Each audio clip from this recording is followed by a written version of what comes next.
ये कहानी एक सच्ची घटना पर आधारित है जिसमें पात्रों के नाम बदल दिए गए हैं। तो ये बात उस वक्त की है जब हम सब गर्मियों की छुट्टियों में नानी के यहाँ हर साल की तरह इस साल भी गए। मुझे याद है, मैं उस वक्त 8वीं कक्षा में थी। नानी के पड़ोसी यादव जी मामा और नानी के परिवार से बहुत क्लोज थे। वैसे तो पूरा मोहल्ला ही मिलजुल कर रहता था। सबके बच्चे मिलकर एक साथ खेलते। सच में बचपन के वो दिन बड़े सुहाने थे। मेरी बेस्ट फ्रेंड थी खुशबू, जो यादव अंकल की छोटी लड़की थी। उनका एक लड़का भी था जिसका नाम राहुल था। राहुल भैया खुशबू से उम्र में बड़े थे और वो यहाँ रहते भी नहीं थे। पढ़ाई के सिलसिले में वो हमेशा बाहर ही रहते।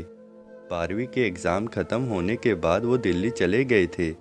वहाँ कॉलेज काफ़ी अच्छे थे, इसलिए वो वहीं चले गए। मिलने जुलने आते रहते थे। इस बार इंटर एग्ज़ाम होने की वजह से वो यहाँ नहीं आ पाए। खुशबू राहुल भैया से बहुत क्लोज थी। उन्हें वो सब शेयर किया करती थी। एक दिन शाम का समय था। हम सब बच्चे मिलकर ड्राइंग बना रहे थे। मैं खुशबू के साथ ही हमेशा बैठा करती। हम बातें कर ही रहे थे कि विकास भैया आए और सबके लिए समोसे लाए। विकास भैया खुशबू के घर के बगल वाले फ्लैट में रहते थे। वो भी उनके पड़ोसी ही हैं। विकास भैया हमसे काफ़ी बड़े थे, करीब 26 साल के। खुशबू के घर में उन्हें काफ़ी मानते थे और दोनों परिवार में काफ़ी अच्छे संबंध भी थे। एक दिन विकास भैया ने खुशबू को बुलाया। आंटी, विकास की माँ छत पर कपड़े सुखाने के लिए गई थी, तो वहाँ उस वक्त बस विकास और खुशबू ही थे। विकास, वो जो लड़की है ना, तुम्हारे स्कूल की निशा, वो अच्छी नहीं है। खुशबू, क्यों भैया, क्या हुआ? विकास, आज मैं सब्जी लेने जा रहा था मार्केट, तो वहाँ भी वो दिखी। कैसे कपड़े पहने थे उसने, उसका पूरा शरीर झलक रहा था। गोरा बदन, बस एक पतला कपड़ा उसके बदन को ढके था। खुशबू, जाने दो भैया, वो पागल है। चलो मैं चलती हूँ, मुझे खेलने जाना है। खुशबू को लगा कि वो बड़े हैं और उसकी अच्छाई के लिए समझा रहे हैं, तो उसने ये बात माइंड नहीं की, ना ही इसी बारे में किसी को बताया। क्या सच में विकास खुशबू को समझा रहा था या खुशबू से अश्लील बातें कर रहा था? आपको क्या लगता है? अब ये बात हर दूसरे तीसरे दिन की हो गई थी। अब खुशबू भी थोड़ी डरी डरी रहने लगी। मुझसे भी ज़्यादा बातचीत नहीं करती थी। उसी बीच खुशबू के मम्मी पापा राशन लेने और कुछ काम से बाहर गए, तो खुशबू घर में अकेली थी, तो मैं भी उसके साथ थी। हम दोनों बार्बी द रपुंजल मूवी देख रहे थे। खुशबू को वॉशरूम जाना था।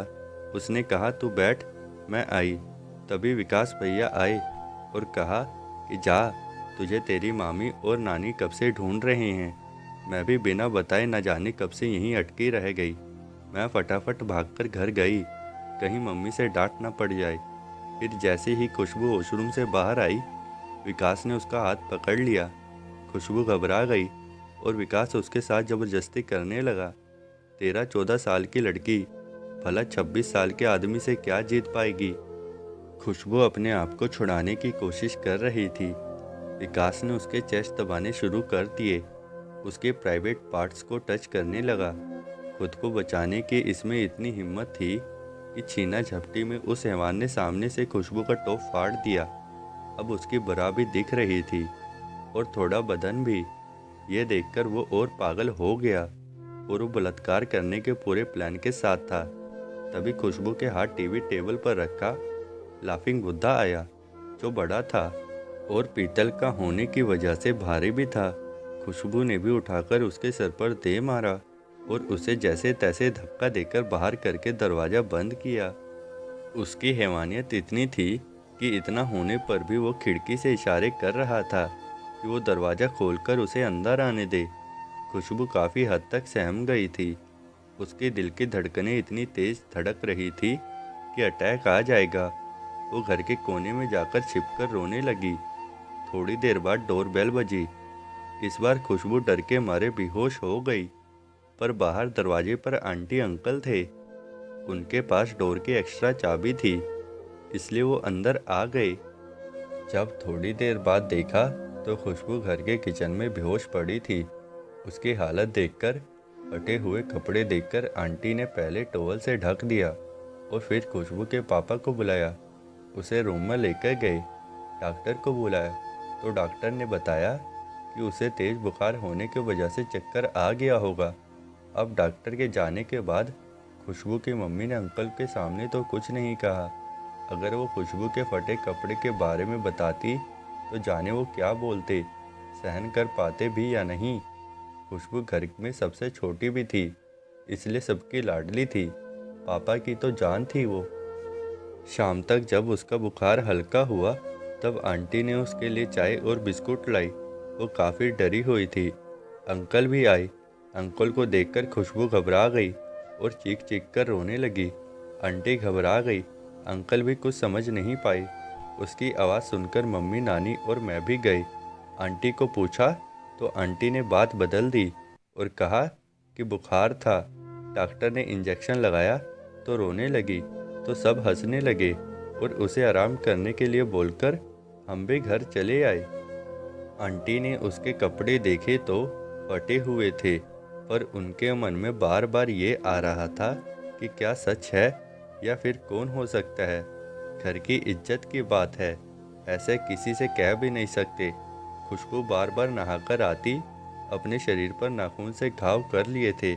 अब उसने खुद को कमरे में बंद कर लिया था। अब आंटी का भी शक यकीन में बदल गया। खुशबू अपना दिमागी संतुलन खो चुकी थी। उसका शरीर जख्मी हो गया था, कुछ न खाने पीने की वजह से तेज बुखार, और उसी में वो बार बार नहाती। आंटी ने अंकल को सारी बात बताई कि उस दिन किचन में किस हालत में खुशबू वहाँ थी। ये सुनकर तो अंकल का दिल बैठा जा रहा था। खुशबू को हॉस्पिटल में एडमिट करना पड़ा। लगभग एक हफ्ता बीत गया था, पर अब उसका दिमागी संतुलन ठीक हो चुका था, पर अभी भी वो किसी से बात नहीं कर रही थी। फिर आंटी ने राहुल भैया को कॉल करके इस तबीयत के बारे में बताया। राहुल भैया उसी वक्त फ्लाइट लेकर तुरंत शाम तक घर आ गए। उधर खुशबू भी हॉस्पिटल से डिस्चार्ज होकर घर आ गई थी, पर वो अपने कमरे को अंदर से लॉक करके रखती। राहुल भैया आते ही फौरन खुशबू के पास गए, डोर नॉक किया।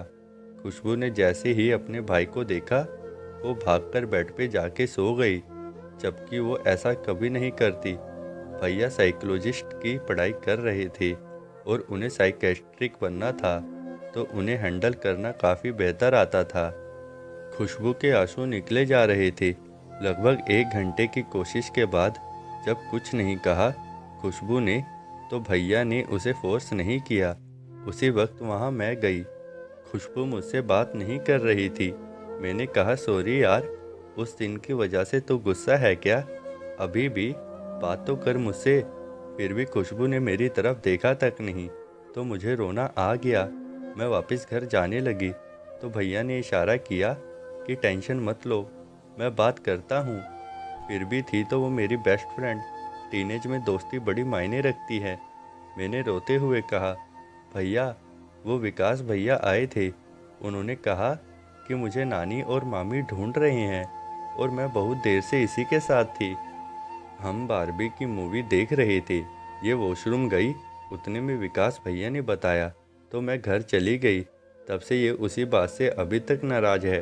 विकास का नाम सुनते ही खुशबू की सांसें तेज होने लगी और गुस्से से एकदम उसका शरीर जल रहा था। भैया ने मुझे समझाकर घर भेज दिया। फिर रोते रोते खुशबू ने सारी बात भैया को बताई, वो हर बात जो उसे वो कहता था। भैया रूम के बाहर निकले और विकास रोड पर ही खड़ा था। एक बड़ा सा पत्थर उठाया और उसे मारने ही वाले थे कि आंटी आकर रोकने लगी। आंटी, क्या हुआ बताएगा? ये क्या कर रहा है? अब विकास तो जानता था क्या बात है, पर कुत्ते की दुम अनजान ही था। इतने में सब मोहल्ले के लोग भी वहां आ गए। भैया ने सारी बात सबके सामने बताई। सबके होश उड़ गए। सब दांतों तले उंगलियां चबा रहे थे। तभी विकास की माँ आ गई और गंदी गंदी गालियां देने लगी कि तेरी बेटी झूठ बोल रही है और मेरा बेटा ऐसा नहीं कर सकता, और मान भी लो तो तेरी ही बेटी ने उसे उकसाया होगा। ये सब देखकर खुशबू की हालत पर और असर पड़ रहा था। अब ये रोज का हो गया था। तो खुशबू के घर वालों ने पुलिस में शिकायत दर्ज करवाई। इतना सब होने के बाद भी बात की गहराई को समझे बिना विकास की माँ हर दूसरे तीसरे दिन गाली गलौज करती। एक औरत होने के नाते भी उसने समझने की कोशिश नहीं की। दोनों ही परिवार पैसे से मजबूत थे। खुशबू के मम्मी पापा की सरकारी नौकरी थी और विकास का रियल एस्टेट का बिजनेस। पुलिस वालों को पैसा खिलाकर और जान पहचान वालों की मदद से विकास ने पुलिस केस भी बंद करवा दिया। अब इस हादसे के बाद किसी के भी घर का बच्चा खेलने नहीं आता था, ना कोई अपने बच्चे को किसी के घर जाने देता। सब खौफ में रहने लगे। थोड़े दिन बाद राहुल भैया को भी वापस जाना था। खुशबू भी भैया के साथ कुछ दिनों के लिए दिल्ली चली गई। अब जब भी उसे आंटी अंकल बुलाते वो वापस आने का नाम ही नहीं लेती। कहती कि मैं मामा के यहाँ आऊँगी मिलने और वहीं से मिलकर वापस भैया के पास चली जाऊँगी, घर नहीं आऊँगी। परिवार वालों के लाख कहने पर भी खुशबू नहीं आई वापस। अब ये बात एरिया में फैलने लगी। फिर एक दिन विकास की माँ खुशबू के परिवार वालों से झगड़ा करने लगी।